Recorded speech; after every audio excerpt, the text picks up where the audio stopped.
Pode se assentar, querido, por favor. Glória a Deus. Obrigado, Jesus.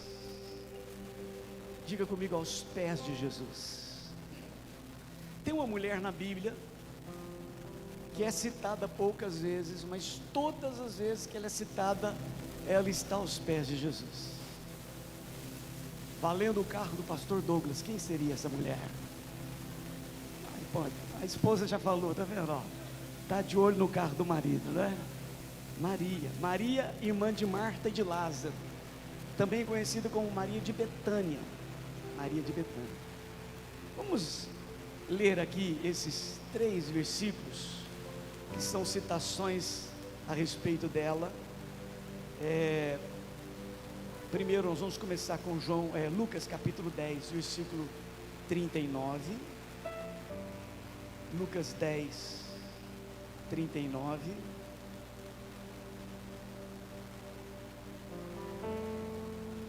Tinha ela uma irmã, está falando de Marta. Marta tinha uma irmã chamada Maria, e essa quedava-se assentada aos pés do Senhor. Diga comigo: aos pés do Senhor. Não dá uma invejazinha? O que você acha? Eu leio isso aqui, tem um pouquinho de inveja, eu tenho, pequenininha, mas tenho. Quedava-se assentada aos pés de Jesus. Que proximidade, né? E ela estava a ouvir-lhe os ensinamentos. O outro texto está em João capítulo 11, versículo 32. É no episódio em que Lázaro está morto há 4 dias, sepultado, e Jesus chega lá. E a Bíblia diz que quando Maria chegou ao lugar onde estava Jesus, ao vê-lo, leia para mim, lançou-se-lhe aos pés, dizendo: Senhor, se estiveras aqui, meu irmão não teria morrido. Se estiveras aqui, meu irmão não teria morrido. E agora, João capítulo 12, versículo 3. Então Maria, tomando uma libra de bálsamo de nardo puro, muito precioso, ungiu o que, gente? Os pés de Jesus. Que mais? E os enxugou com seus cabelos, e encheu-se toda a casa com o perfume do bálsamo. Interessante que, deixa eu fazer uma introdução aqui. Jesus cresceu em qual cidade? Cidade de Nazaré. Por isso ele é chamado Nazareno. Ele não nasceu em Nazaré, ele nasceu em Belém. Da onde? Da Judéia, né? Tem um caso lá daquele jogador de futebol que foi entrevistado, que estava jogando lá em Belém do Pará, né? O que você acha? Falou: estou feliz de estar aqui na terra em que Jesus nasceu, né? Não, tem nada a ver com Belém do Pará. Jesus nasceu em Belém da Judéia, né? E Jesus nasceu em Belém da Judéia e cresceu na cidade de Nazaré, porque José e Maria moravam em Nazaré. Foi lá que o anjo foi visitar Maria, em Nazaré. E Jesus então é chamado Nazareno. E Jesus passou a maior parte da vida dele em Nazaré. Quando o ministério dele começa, ele se muda para a cidade de Cafarnaum. Então Jesus é residente domiciliado em Nazaré e depois, posteriormente, por 3 anos em Cafarnaum. Ele tinha uma casa em Cafarnaum, que é uma cidade beira-mar, Mar Galileia, que você vai comigo em Israel um dia e nós vamos juntos lá, nesse lugar, né? É lá. Só que Jesus, uma vez que o ministério de Jesus se desenvolveu muito, Jesus passou a ficar muito em cima na Judéia. Vamos fazer um mapinha visual, imaginário aqui. O território de Israel é um retângulo assim, ó, no sentido vertical. Parte de cima está Galileia, aqui no meio está Samaria, aqui embaixo está Judéia. Jesus ficava transitando direto, por isso que ele passava na terra dos samaritanos, porque não tem jeito de sair da Galiléia e ir para a Judéia sem passar por Samaria, pela terra de Samaria. Então Jesus, quando o ministério pegou fogo, cresceu muito, o foco está na Judéia, onde está Jerusalém, onde ele vai morrer, é o destino final. E Jesus tinha dois lugares próximos a Jerusalém, que eram muito frequentes. Um é o Monte das Oliveiras, ou o Jardim de Getsemane, que está no Monte das Oliveiras, que era expressão da força espiritual. Jesus vai orar lá. Jesus recebe força espiritual lá naquele lugar, um lugar de oração. É onde ele não sai, está lá o tempo inteiro, Monte das Oliveiras, Jardim do Getsemane. E ele está sempre num lugarejo que fica só a 3 quilômetros de Jerusalém, chamado Betânia, onde mora uma família de 3 irmãos, Marta, Maria e Lázaro. Se Jesus tem o Monte das Oliveiras como um lugar onde recebe força espiritual, porque ele vai orar, ele tem em Betânia um lugar onde recebe força de descanso, de acolhimento com essa família tão nota 10, tenho certeza que eram mineiros, certeza absoluta que eram mineiros, né? Família de mineiro. Marta é a mulher da cozinha, gente. Você não entra na casa de mineiro sem sentir um cheirinho de bolo, não existe isso, ou pão de queijo, cafezinho com certeza, né? E é ali que Jesus se abriga, se acolhe. Aquilo é um lugar de refrigério, de refúgio. Que coisa! Lázaro é citado como aquele a quem Jesus amava, está escrito lá, está doente aquele seu amigo a quem você ama, né? Então Lázaro é um cara amado por Jesus, mas ele não faz parte dos 12. Não te impressiona que Lázaro é um cara tão chegado de Jesus, mas ele não faz parte dos 12 discípulos? Porque Jesus tem neles um lugar de acolhimento, de refúgio, de desamarrar o sapato, esticar o pé no sofá. É ali o lugar. Ai, estou cansado. Marta, tá já comigo, franguinho caipira com quiabo, né? Tá lá chegando. É um lugar gostoso. É nessa casa, entre esses 3 irmãos está Maria, e a dinâmica entre eles é muito curiosa, né? Eu vi uma palavra, achei muito boa um dia, que aquela casa é uma casa com aromas diferentes. Se depender de Marta, o cheiro é de bolo. Se depender de Maria, o cheiro é de nardo puro, um perfume precioso. E Lázaro, coitado, 4 dias depois de morto, já cheira mal, né? Mas o fato é que Jesus, amado, respeitado, adorado por Maria, ela está sempre aos pés de Jesus. Qual é a importância de alguém se ajoelhar diante de Deus? Tem importância isso? Não. Sabe que nós perdemos na transição do Antigo Testamento para o Novo algumas referências. O Novo Testamento é infinitamente maior que o Antigo. No Antigo Testamento tem endereço, tem dia certo. Você tem que adorar lá. Se adorar fora de lá não dá certo, tem que ser lá. Isso é Antigo Testamento. Jesus no Novo falou: você não adora nem aqui nem lá, você adora em espírito, em verdade. Isso é muito maior. Sabe qual que é o prejuízo? É que quando a gente mergulha numa coisa muito maior, que é o Novo Testamento, às vezes a gente perde um pouco os absolutos de solenidade, de singularidade, de coisas. Então, por exemplo, há uma tendência de dizer, orar de joelho, orar de pé, tanto faz. E é verdade, até deitado pode orar. Nossa, é uma afronta de orar deitado, perigoso dormir, mas, né? Porém, contudo, todavia e entretanto, numa tua aula, gostei, né? Se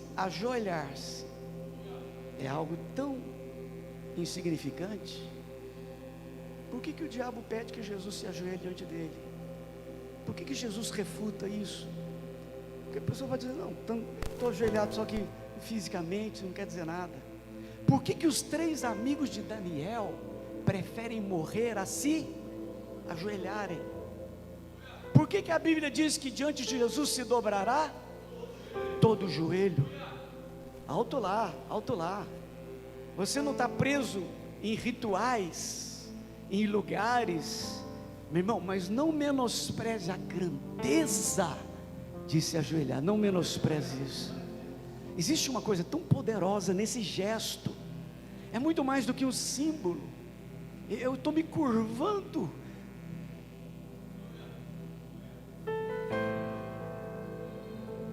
diante do meu Senhor. Ele é uma expressão de adoração, de rendição. Quando você se ajoelha, o mundo espiritual respeita esse ato. É verdade que há pessoas que se ajoelham fisicamente, mas o coração não está ajoelhado, é verdade. Mas uma vez que o meu coração está ajoelhado, tem muito peso você se ajoelhar. Muito peso, tem muito peso você se ajoelhar.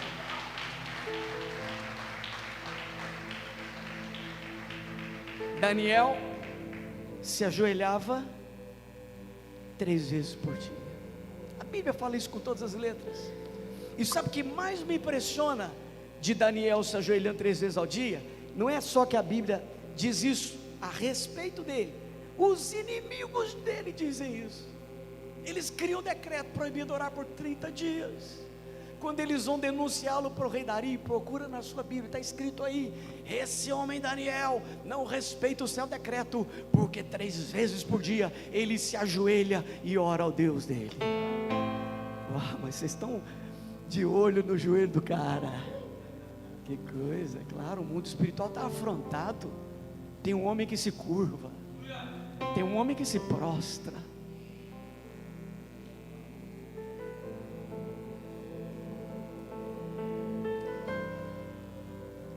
Querido, sua vida devocional mexe com o mundo espiritual.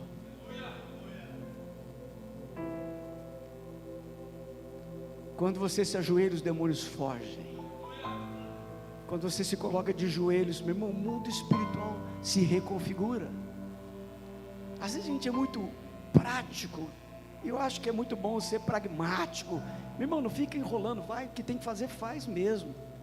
Mas não apoie sua vida na ação humana apenas. Existe um movimento que você põe anjos em movimento, você põe demônios em movimento, você mexe com o mundo espiritual.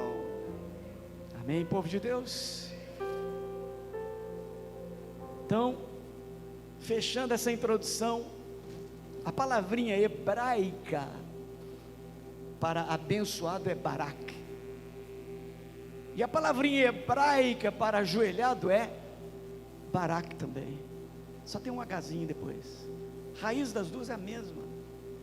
Que coisa! Abençoado, barak; ajoelhado, barak. Bonito. Fundiram-se. Que a bênção se ajoelhava para ser abençoado.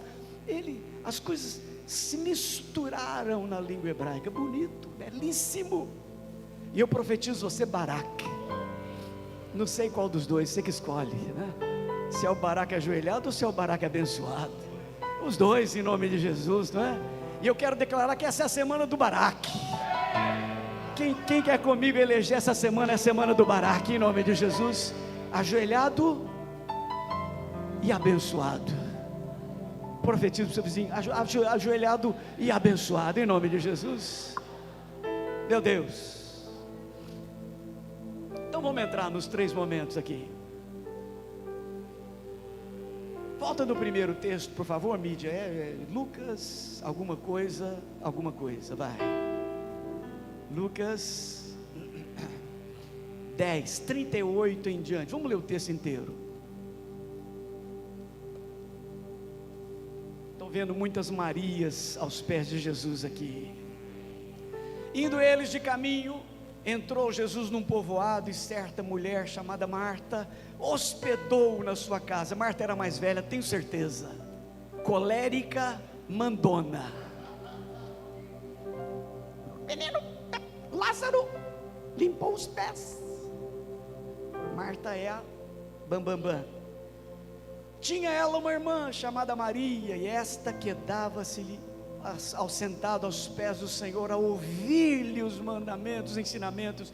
Verso 40, Marta agitava-se de um lado para o outro. Quantas Martas agitadas temos aqui? Quem vive na agitação? Tem gente que não para, tem gente que não desliga, não tem botão de desligar, né? Sobe e desce, está no telhado. O que você está fazendo aí em cima? Eu estou consertando a telha aqui, de repente já está lá no... Marta é essa, agitava-se de um lado para o outro, ocupada em muitos serviços. Então, se aproximou de Jesus e disse: Senhor, não te importas? Gente, até em Jesus ela está dando bronca. Não te importas que minha irmã tenha deixado que eu fique a servir sozinha? Ordena-lhe, pois, que venha ajudar-me a descascar essa batata. Verso 41, respondeu-lhe o Senhor: Marta, Marta, andas inquieta e te preocupas com muitas coisas. 42, entretanto, pouco é necessário, ou mesmo,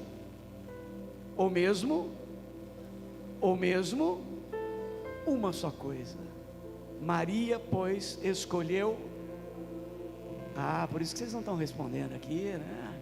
Entretanto, pouco é necessário, ou mesmo uma só coisa. Maria, pois, escolheu a boa parte.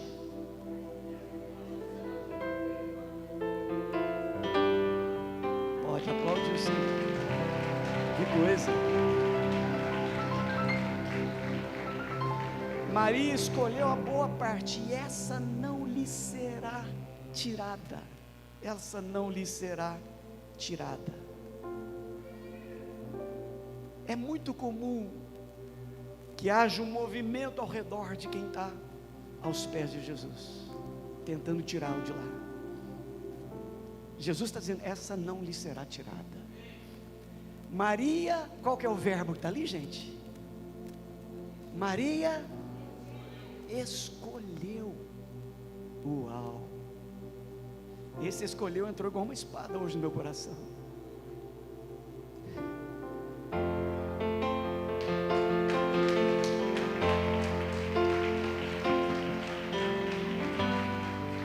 Eu não posso viajar não, eu fico com saudade da igreja, fico chorando à toa aqui. Está amarrado, para. Apruma, homem, que isso? Que isso, Jeová? É verdade.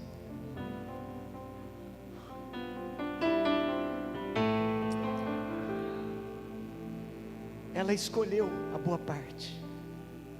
Gente, tem muita coisa boa. Marta estava fazendo uma coisa maravilhosa. É por isso que Jesus ia para lá. Jesus está sendo cuidado, está certíssimo. Não tem nada de errado que Marta está fazendo. Só que eu não posso colocar em segundo plano, relevar a grandeza de estar aos pés do Senhor. Sabe que tem muito pastor que faz, muito pastor faz. Mas faz tempo que ele não ajoelha aos pés do Senhor. Líder, corre a obra. Gente, a obra não tem fim não, viu? Se alguém está planejando ser pastor, em nome de Jesus será. Nós estamos precisando, né? Já estou te informando, não tem fim.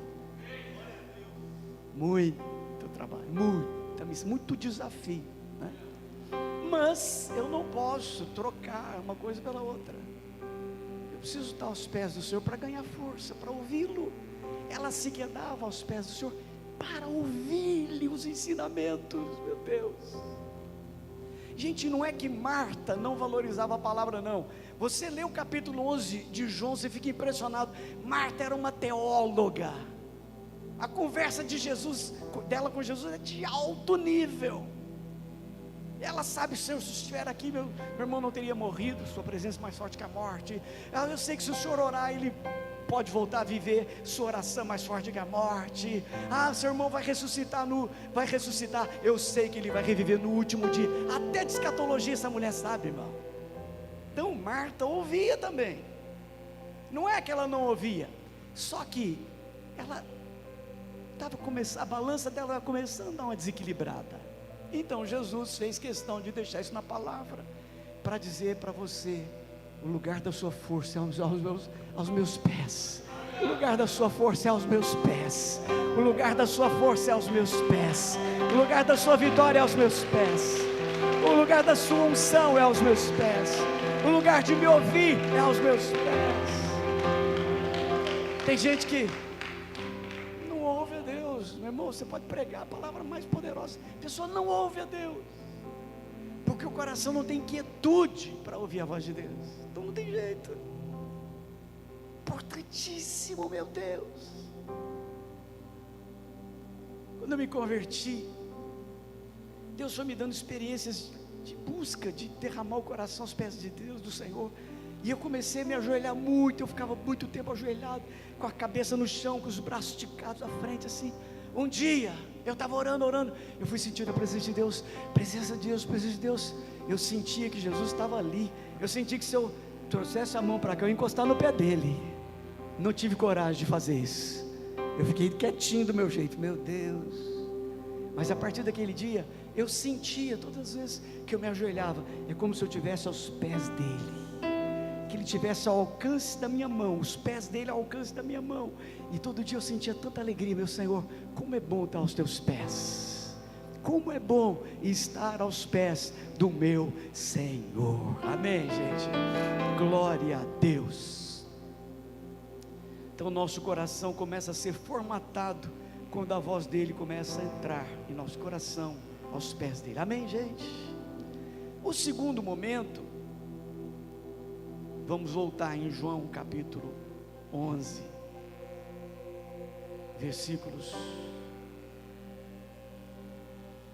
vamos começar um pouquinho antes,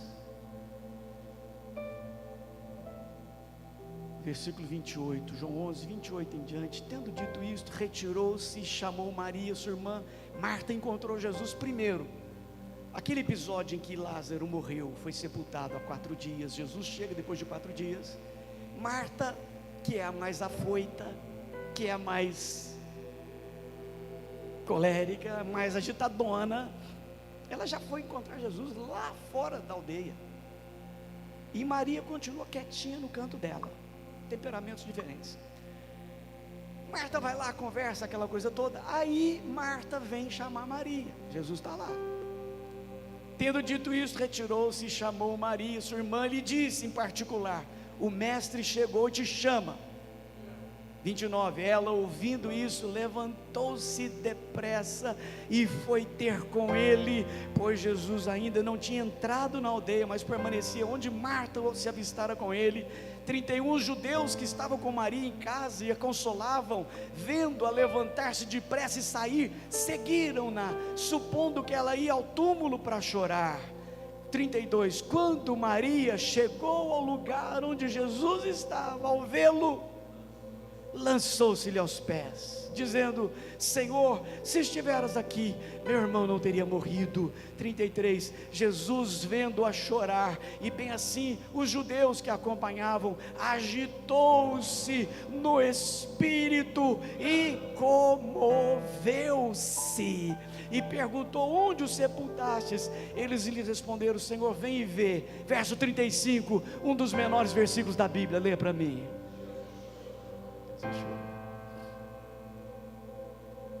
Pergunta técnica: por que Jesus chorou se ele vai ressuscitar lá daqui 5 minutos? Olha a conclusão dos judeus que estavam lá. Jesus chorou, verso 36, então disseram os judeus: vede quanto o amava. 37, mas objetaram alguns: não podia ele que abriu os olhos ao cego fazer com que ele não morresse? Eles estão achando que Jesus está chorando porque Lázaro está morto. Não. Jesus não está chorando porque Lázaro está morto. Jesus está chorando porque ele se comoveu com a dor no coração de Maria. Jesus foi sensibilizado pela dor de quem está aos pés dele. Jesus tem empatia com quem vem aos pés dele para derramar as suas dores. Então, primeiro, Maria está aos pés de Jesus para receber das suas palavras. Agora, no segundo momento, Maria está aos pés de Jesus para deixar lá a sua dor. E quem não conheceu o endereço dos pés de Jesus, não tem onde deixar a sua dor. Maria foi dizer: Jesus, estou triste, estou com a alma ferida. Fala a verdade, estou até um pouquinho decepcionada, porque se o senhor estivesse aqui, meu irmão não tinha morrido. Estou aqui jogando minha dor aos seus pés. Não entendo porque que a senhora atrasou, não entendo o seu plano, mas eu estou aqui para derramar a minha crise aos teus pés. É isso que eu estou sentindo. Posso ser sincera com o Senhor? É isso que eu estou sentindo. Gente, quem conhece o endereço dos pés de Jesus, consegue esvaziar a alma. E Jesus chorou, meu irmão. E Jesus chorou, meu irmão. Que é isso? Não sei o que significa para você. Isso me abala, isso me impressiona. Jesus chorou, viu a lágrima de Maria. Então, a sua lágrima não vai cair sozinha, deixa eu derrubar a minha junto aqui. Que coisa. Então, em segundo lugar, se em primeiro lugar eu corro para os pés de Jesus para ouvir dele, para ouvir do coração dele, para receber da palavra dele. Em segundo lugar, eu corro para os pés dele para deixar lá as minhas lágrimas, minhas dores, minhas angústias, minhas aflições, minhas crises, meus conflitos, minha tempestade. E ele acolhe, e ele recebe, ele se comove junto comigo. Amém? Que coisa. Quando não entendemos o agir de Deus, melhor lugar para chorar é diante dele.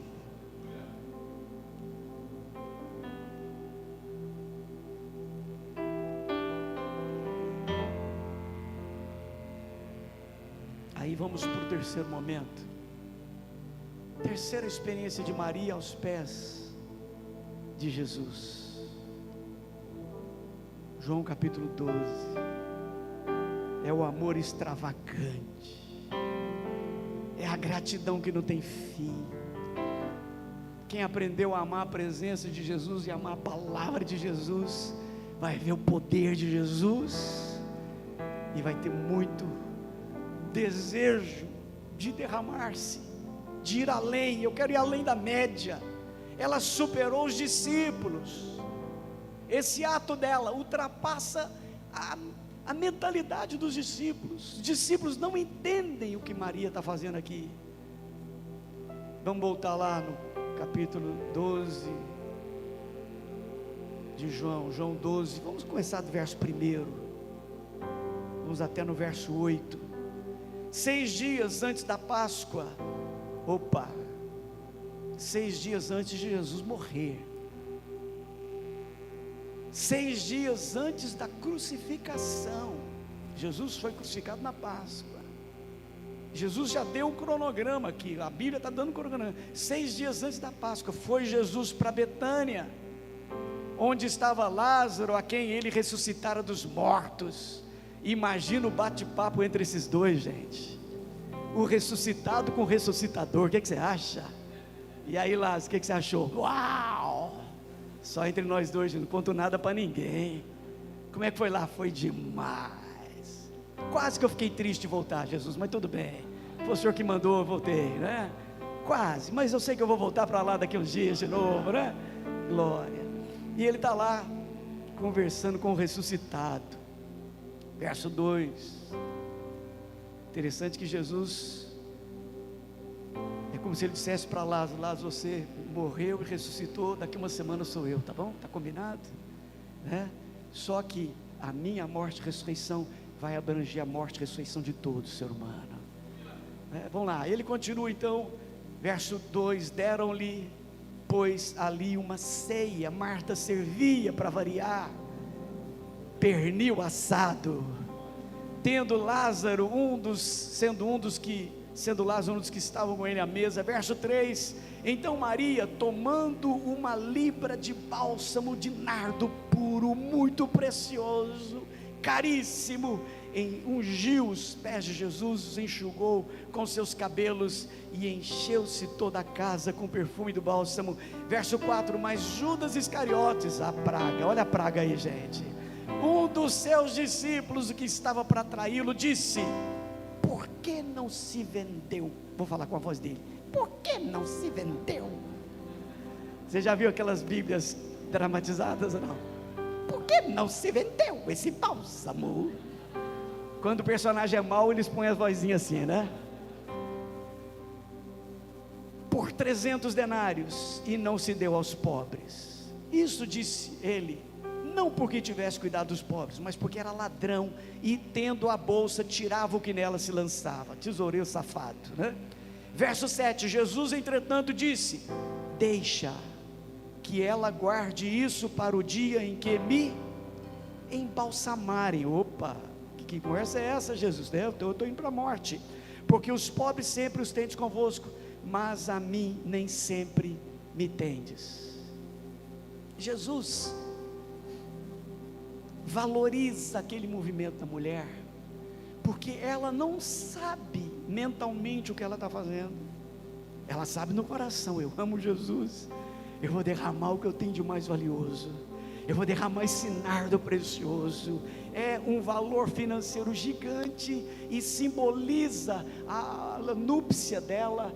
As mulheres guardavam um perfume caríssimo para a núpcia. Ela está dizendo: eu estou abrindo mão da minha vida, eu estou jogando tudo o que eu tenho de melhor aos pés do meu Senhor. Ela está derramando um perfume preciosíssimo, um gesto extravagante demais. E isso ela não está entendendo, mas o coração dela sabe o que está fazendo. Jesus está dizendo: essa mulher está agindo profeticamente, ela está antecipando o embalsamamento. Está certa essa palavra? Deve estar, né? Me preparando para o túmulo. Você lembra que no dia que Jesus morreu, ele morreu na virada de sexta para sábado. Sábado eles ficavam parados, eles não faziam movimentos. As mulheres, Maria Madalena e mais outras duas, compraram perfumes para fazer o quê? Para embalsamar Jesus. E elas, como não podiam fazer isso no sábado, que era o dia de descanso, elas foram fazer isso que dia? No domingo. Surprise, elas chegam para ungir Jesus e o túmulo está vazio, aleluia. Não tiveram a chance, pois essa aqui, profeticamente, se adiantou. É como se ela falasse: aleluia, vocês estão atrasadas, glória, né? Porque não ia dar tempo de ungir, porque Jesus não ia ficar no túmulo. Então Jesus está dizendo: essa mulher se antecipou a me ungir para a minha morte, né? Como se estivesse me embalsamando. É um perfume que aponta para frente. Interessante que as lágrimas dela apontavam para a dor de 4 dias atrás, a morte de Lázaro. O perfume aponta para frente. Gente, quem está aos pés de Jesus está dentro de todo o tempo do céu, viu? Está sintonizado na agenda, no cronograma do céu. É aos pés do Senhor. E ela então, ela faz esse movimento, né, declarando, expressando o seu amor extravagante. Tem uma frase dentro desse versículo maravilhoso que diz assim: e toda a casa se encheu do perfume. Onde tem uma pessoa extravagantemente apaixonada, a casa se enche do perfume desse amor, a casa se enche dessa devoção, dessa paixão. Jesus vale mais do que tudo. Quem diz amém? Aqui nesse texto, não sei se Judas fala a palavrinha desperdício aqui, acho que não. Ele falou? Não, acho que não, né? Por quê? Por que não se vender? Né? 300 denários, uau, é o salário de um ano. O trabalhador ganhava um denário por dia, 300 denários. No outro evangelho tem a palavrinha desperdício, e fala que foram os discípulos que disseram: para que esse desperdício? Desperdício. Jesus não é digno desse perfume tão caro, é isso ou não? 300? O que é isso? O amor extravagante dessa mulher fez com que ela se ajoelhasse aos pés de Jesus, derramasse o perfume e enxugasse com os cabelos. É uma adoração mais intensa possível. E eu queria fechar aqui dizendo que Jesus reagiu aos três movimentos de Maria. Primeira vez que Maria está ajoelhada ouvindo, Marta fala: mas está possível, sua preguiçosa. Jesus manda essa mulher vir trabalhar. Jesus falou: opa, está muito agitada, pouca coisa necessária, ou mesmo uma coisa só. Ela escolheu boa parte, não vai ser tomada. Jesus tomou a defesa dela ou não tomou? Tomou. No segundo momento em que ela chora aos pés de Jesus, Jesus se compadece, Jesus se emociona, se comove, está escrito na Bíblia, e chora junto. Sabe o que é isso? Eu entro na sua dor, eu estou junto aqui. Moveu Jesus de novo. E agora que ela derrama o perfume, a turma vem: nossa, que desperdício. Jesus: alto lá. Essa mulher se antecipou para o meu sepultamento. E no outro evangelho diz assim, e eu vou te dizer mais: onde o evangelho for pregado, vai ser contado o que essa mulher fez. Gente, Jesus encheu a bola. Vamos falar a verdade, não é? Que coisa poderosa. Todo mundo que fica aos pés de Jesus será defendido por Jesus. Será defendido por Jesus. Jesus vai entrar na sua guerra. Não sei se hoje é dia de lágrima, não sei se hoje é dia de dor, não sei se hoje é dia de festa, não sei se hoje é dia de pão de queijo e sentado aos pés de Jesus ouvindo, não sei qual que é o seu dia. Eu sei que você aos pés de Jesus move o mundo espiritual e o céu se inclina em sua direção. Não tem lugar melhor, viu, querido? Essa semana está lançada, é a semana Baraque, em nome de Jesus. E vou fazer um desafio, 3 vezes por dia. Quem aceita o desafio de você se ajoelhar, não importa, pouco tempo, não é pouquinho, 1 minuto, 2, você que define. Mas quantos gostariam de fazer essa semana? Essa semana eu vou me ajoelhar 3 vezes por dia, diante do meu Senhor. Primeiro momento, fala comigo, eu estou ajoelhado para ouvir sua voz. Segundo momento, eu estou ajoelhado para derramar minhas lágrimas. Terceiro momento, estou ajoelhado para derramar o meu melhor, minha entrega, meu sacrifício, minha doação da minha vida. Amém, gente? Vamos fazer essa semana, criar um reboliço no mundo espiritual. Fala comigo, Baraque. Ei, glória, é a semana do Baraque. Ajoelhados e abençoados. Vamos